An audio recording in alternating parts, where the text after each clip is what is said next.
I'm not sure how many of the people that I've portrayed have actually seen the work, and I imagine that there could be not too happy about some of the portrayals, but the idea behind that is censorship, and I'm using symbols of power to convey that idea.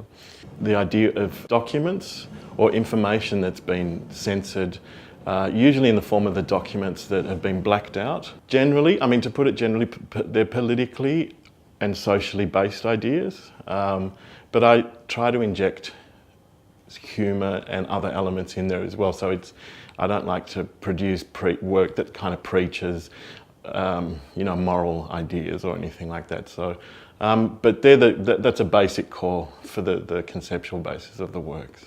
And additionally, I liked what was happening with the images. Ended up being quite haunting and quite disconcerting, and I found that interesting. And so I've explored that a little bit over the last few years. My favourite part of working which probably parallels Hitchcock's idea, is that time I spend in the studio where I'm working with not a deadline in mind, but just working for the sake of working. And so there's much more play involved, and there's much more scope for failure. And that's when things that I haven't thought about could possibly emerge. And that for me is the best part of making work. And then I enjoyed the other part of when I've worked something out and then actually producing it and making it. But the best part is the idea, coming up with the ideas, and also just the playing with the materials and seeing where that might take me.